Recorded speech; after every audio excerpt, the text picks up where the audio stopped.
I'm incredibly grateful for the careful attention and consideration that we received in court today. These issues are incredibly important to our state, to the people of our state, to me as a constitutional officer. It's important that we get resolution as quickly as possible, and no matter how long this takes, I am committed to upholding the rule of law, standing up for the voters who elected me to keep my seat, standing up for the 65,000 voters whose constitutional rights would be infringed by the relief sought in this case, and ensure that we have accountability for any elected official who would disregard the solemn oath that we all take to uphold, maintain, and defend the state and federal constitutions. Thank you. I'm going to start by introducing the illustrious president of the North Carolina NAACP, Deborah Dix Maxwell.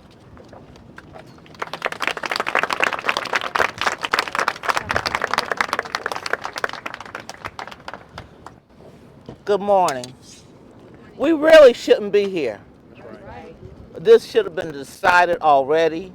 It shouldn't have been biased against people who are overseas, of color, who early voted and did other things. We should not be here. So we stand firmly that those votes should count.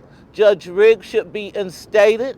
And if this continues, we will continue to be back and we will fight, because everyone votes count, everyone votes matter, and those votes decided that she was the winner. Thank you.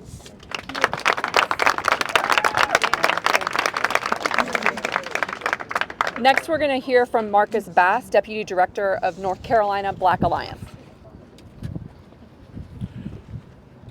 Thank you very much, and thank you to the individuals that are assembled here today. I want to make sure that folks are very aware. I have been out here since before the trial began, the hearing began, and there are individuals behind me that were denied access to the courtroom. When we talk about 60,000 voters, that is a very big situation. And it's not just the 60,000 individuals that are impacted. It is 11 million residents across the state who are being denied democracy right now. And to see individuals that got up at 8 o'clock this morning to be here and were denied access, plaintiffs that were not allowed to come in, is shameful. I think one thing that is very clear is that there's a lack of transparency in the way the election is being handled in this moment. 60,000 individuals rightfully cast a vote. Their registration was affirmed by the process in this state. They were casting a vote in November, and now here we are 4 months later, and Judge Griffin is trying to say that their vote should not count. That is unfair. President Maxwell said voter suppression, and I want to make sure everyone understands this is not about individuals fraudulently voting. This is about an individual trying to undermine the electoral process of democracy in North Carolina. The right to vote is a right to vote. Somebody should say that. The right to vote is a right to vote. And in this moment, denying eligible voters the right to vote is not what the courts should be hearing in this moment. There are serious decisions that the Supreme Court should be hearing and has heard over the past decade. But now we see partisanship inching closer and closer into our democracy. And the acts that we're hearing today in the hearing and the consideration for disenfranchising 60,000 voters is something that should not happen in this court. It should not happen in this state. It should not be supported by this legislature. And we are asking the judge to seriously take consideration and allow the voters of North Carolina's decision to stand and keep Allison Riggs as a Supreme Court justice. The last thing I'll say is, as I pass the conversation off, is that gathered behind me are individuals that are not Democrat interested, are not Republican interested. They are interested in the will of the people being cast in a decision called a vote in a process called democracy that should be upheld by the courts today. And so the hearing room did not make room for the millions of individuals that should be paying attention. So we have had this press conference to hear from the individuals that have been inside of this courtroom, from the individuals that have been hearing this court case and talking about enfranchising voters. And in this moment of an attempt to disenfranchise not just 60,000 voters, but 11 million residents across the state, The citizens of North Carolina, the people are saying, not on our watch.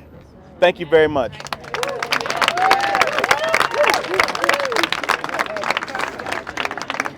Okay, we're going to hear from Jimmy Patel-Nguyen, Communications Director with North Carolina Asian Americans Together.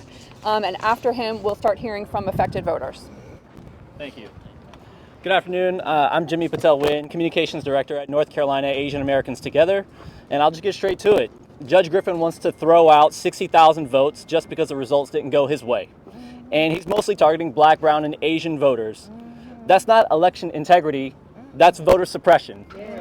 Asian American voters in North Carolina, we turned out in record numbers this year. We did everything right. We registered, we followed the law, and we casted our ballots.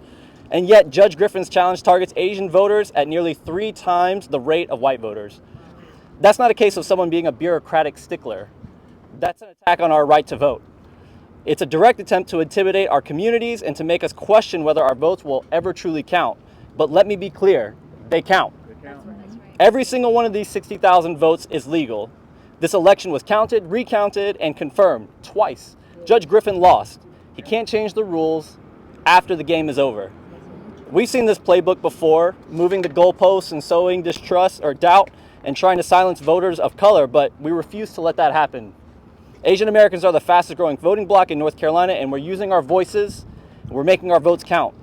We stand in solidarity with every North Carolinian whose votes are being challenged, and we will not let bad faith actors decide which votes count and which don't. The voters have spoken. The recount confirmed it, and it's time to respect the results and certify this election and move forward. The court's got to reject Judge Griffin's blatant attempt to erase voters from our democracy. Thank you. I am not the polished public speaker that the folks who have preceded me are, but this is important to me, so. You're a voter.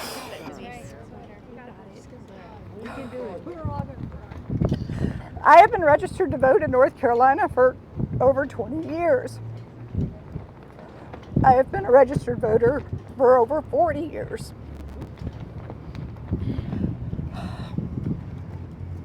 I am an elections official in Chatham County, North Carolina. I help people vote. I make sure that the elections are run smoothly and cleanly in that county, and I'm proud of that work. I feel strongly that the way that this entire situation has been handled is not in the intent or the understanding of the laws as they are. I was not made aware that I was on this list by any of the means that have been discussed today. A friend of mine let me know I was on the list. That's the only way I found out. It's only through the efforts of these organizations that are here with us today that I have had an effective way to use my voice and to say that I am legally registered to vote, and everything in the state of North Carolina says that I am a legal voter, and there's nothing that should challenge my vote in this election. As you can see, voters are affected by this threat to their right to vote. And next we're going to hear from Rachel Arnold, who also filed an affidavit with the amicus brief. I'm a registered voter in Guilford County. I have lived at the same address since 2009 when I moved to the state. I have been a registered voter in 3 states and never had a problem until now. I did pull my voter registration application from the County Board of Elections office, and every piece of information that Justice Griffin has decided needs to be included on those is included. My driver's license is there, my date of birth is there, my address is there. I showed my voter ID when I went to vote, and apparently my mistake this year was using the laws afforded to me to vote early. This is absolutely an attempt to steal the right of people to act in their best interests. And no one should be turning a blind eye to this, because at any moment it could be your vote, your candidate, your values that are on the line. Thank you all for being here.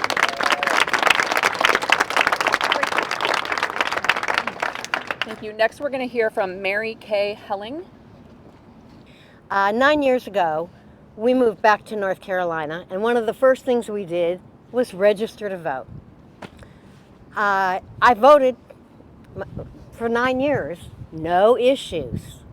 So this year, after we voted early, and I am an unaffiliated voter, just so you know, this year, about, I don't know, a while after the election, I got that little card in the mail. Now, my husband and I registered together. He didn't get one, but I got one. Couldn't figure it out. I didn't know what I should do, but I thought, okay, I'm going to scan this QR code. And I spent a long time trying to navigate this site. I looked and looked and looked, and you know, you may be on this list. Well, I couldn't find my name. So I threw it out and said, ha, I'm clear. And then Common Cause, I saw online a website they had that you could put your name in. Bingo, it pops up. Yes, I'm on that list. Now, why couldn't I find it through the card that I was given? Anyways, I went to the Board of Elections, and mine is a clerical error. Though I voted for 9 years, fine. I voted early. I showed my driver's license. I don't understand why he wants to take my vote. And that's all I can say is I want my vote to matter. Thank you.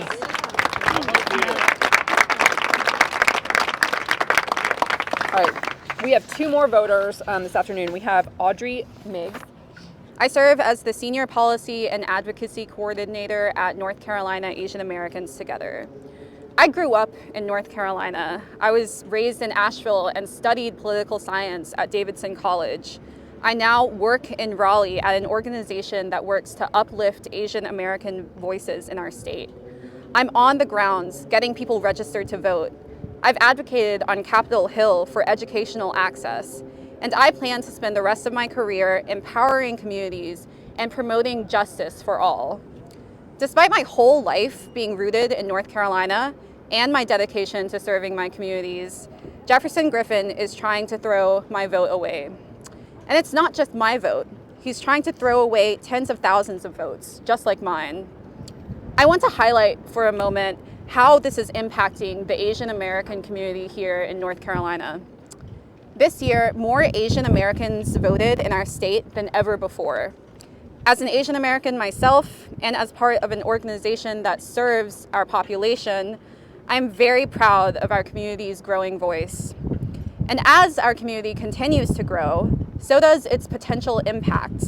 And that's why it's so critical to speak up against attempts like these to undermine our democracy.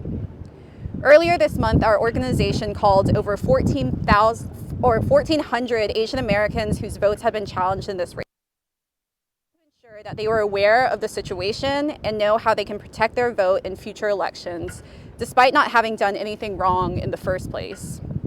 I'm tired of candidates using my vote as a pawn in their political game and entertaining these baseless claims.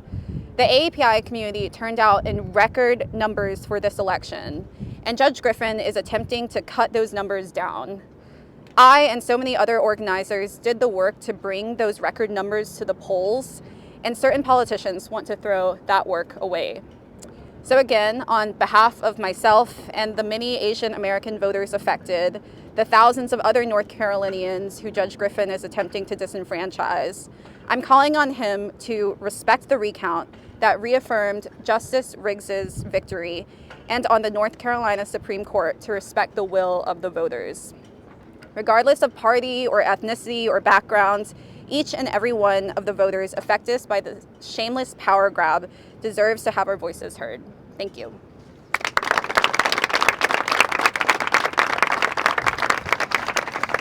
Okay, we have one more voter, Felix Soto, who's going to share their story. I'm 18 years old and I'm an unaffiliated voter. 18, this was my first general election. I was ecstatic. Y'all should have seen me during the primaries. I was literally jumping for joy outside of my voting precinct. It was, my mother was quite amused with my antics. I am one of two voters whose affidavit is featured in the amicus brief. that voted from overseas. I voted from Costa Rica because I received a fellowship position with University of North Carolina at Chapel Hill, go Heels, where they give me a stipend. I defer my enrollment for a year, so I'll be starting as a freshman in the fall, on the condition that I complete at least 6 months of service from when I defer to when I have to come back for freshman orientation. I worked at a small animal vet in Costa Rica for 3 months. It was quite nice. I didn't know Chihuahuas got that small. And I decided, I so excited to vote, wanted to vote. And so I got a ballot sent to me. I filled it out, scanned it, emailed it into the Guilford County Board of Elections. And fun fact, I sent in a copy of my passport, because even though I scoured the entire, Board of Elections requirements and saw there's nothing that said I needed to submit a photo ID, I was like, better safe than sorry. And so I submitted that. And then the elections worker said, actually, you don't have to submit that. It's not required. And I was like, okay, cool. I ended up having to resubmit my ballot because of a clerical error. I thought, okay, this is great. I get to spend the rest of my time in Costa Rica, come back home for the holidays. And then my mom hits me with the news, so you're on a list. And I was like, which list? CIA, like TSA, goodness. But it was the list of protested ballots that Judge Griffin sent out. And that, to be serious, that was a slap in the face, because I worked so hard to get my ballot in, with all the different back and forth, multiple calls, email ping pong. And my parents worked so hard too. They're so proud of me that I am a voter, that I worked to have my voice heard. And this entire kerfuffle is an affront to all that I have worked for, that my parents have raised me to be a good person and to participate in our democracy. So I can only hope that people realize that the 60,000, that's a scary number, but every one of us is a singular person that wanted our voices heard, and that is currently being denied. Thank you.